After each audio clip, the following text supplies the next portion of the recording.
Good morning students. चलिए start करते हैं। आपका जो चैप्टर चल रहा था unit measurement and error analysis, ठीक है।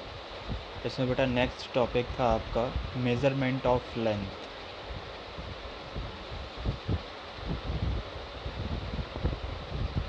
मेजरमेंट ऑफ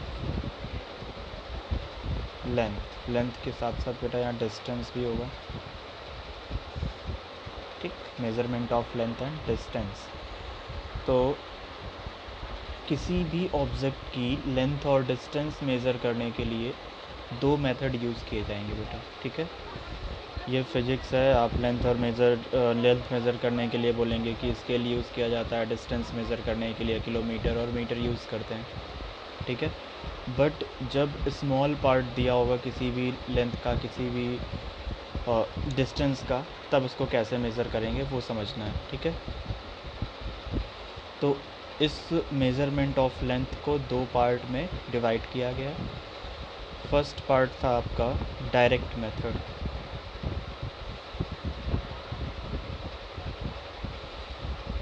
और दूसरा है बेटा इनडायरेक्ट मेथड। फर्स्ट तो डायरेक्ट था, दूसरा इनडायरेक्ट।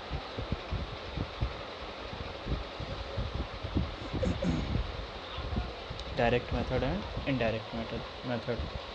अब ध्यान से समझिएगा बेटा,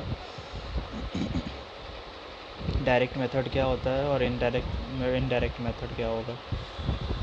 अब जो डायरेक्ट मेथड है बेटा, इसमें सिंपल सा लिखा हुआ है length up to 100 part of millimeter can be directly measure by the using various instrument, ठीक है।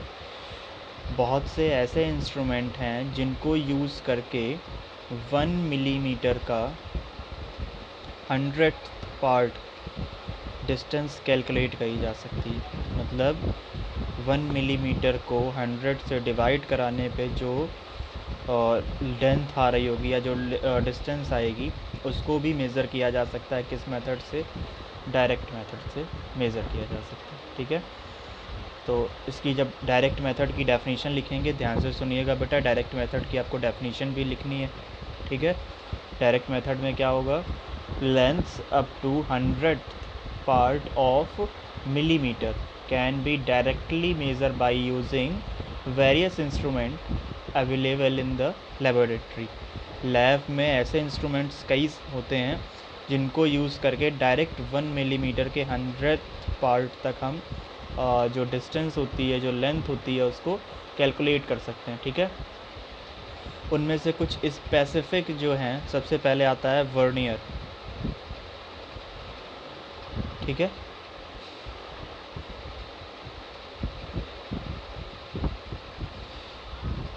Vernier calipers. दूसरा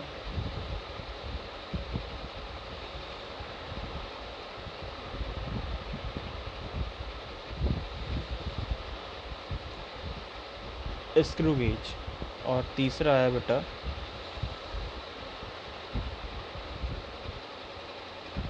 स्पैरोमीटर। ये तीन इंस्ट्रूमेंट्स होते हैं आपके।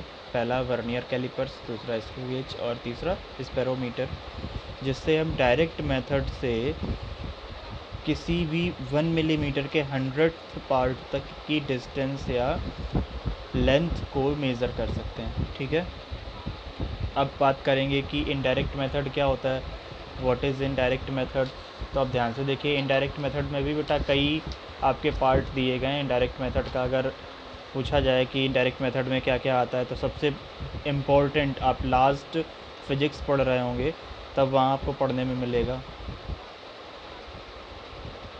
रेडार, लेज़र, सोनार।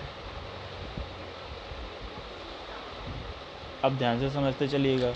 इसके बाद next reflection of echo, simple सा आप लिख सकते हैं इको, ठीक है। नेक्स्ट इतना ही बहुत है।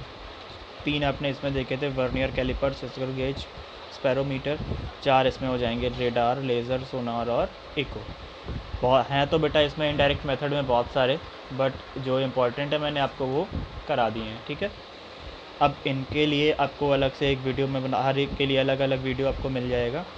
अभी सिर्फ इसमें आपको इतना समझना है measurement of length and distance का मतलब क्या था, कि किसी भी यूनिट को मेज़र करने के लिए एक मेथड यूज़ किया जा रहा है, ठीक है। और ये मेथड दो पार्ट में डिवाइड किया गया है। We use two methods to measure smallest distance and longest distance, ठीक है। तो there are it is divided in two ways, first direct method, दूसरा इनडायरेक्ट मेथड, ठीक है। डायरेक्ट मेथड के बेटा, डायरेक्ट मेथड में क्या है, मैंने आपको डेफिनेशन अभी डायरेक्ट मेथड की लिखवा दी है। इसमें आपको सिंपल सा बोला गया है कि डायरेक्ट मेथड में आपको सिंपल सा बोला गया है कि कोई भी ऑब्जेक्ट का 1 मिलीमीटर का 100th पार्ट तक भी अगर कैलकुलेट करना है तो हम डायरेक्ट मेथड यूज़ करते हैं। और किसके थ्रू मेज़र करते हैं, वर्नियर कैलिपर्स, स्क्रू गेज और स्पेरोमीटर, ठीक है। इसके बाद इनडायरेक्ट मेथड, जो इनडायरेक्ट मेथड होता है इसमें क्या होता है, रेडार, लेज़र, सोनार, इको। सोनार का यूज़ आपको पता है किसके लिए किया जाता है, रेडार का भी यूज़ किसके लिए किया जाता है, ये बहुत लॉन्गेस्ट लेंथ मेज़र करने के लिए करते हैं। और ये वर्नियर कैलिपर, स्क्रू गेज और स्पेरोमीटर ये शॉर्टेस्ट डिस्टेंस को मेज़र करने के लिए यूज़ किए जाते हैं, ठीक है। अब स्टार्ट करेंगे, इसके बाद वर्नियर कैलिपर, स्क्रू गेज एक एक करके डिस्क्राइब करते चलेंगे। ध्यान से समझिएगा, नहीं समझ में आए तो बता दीजिएगा।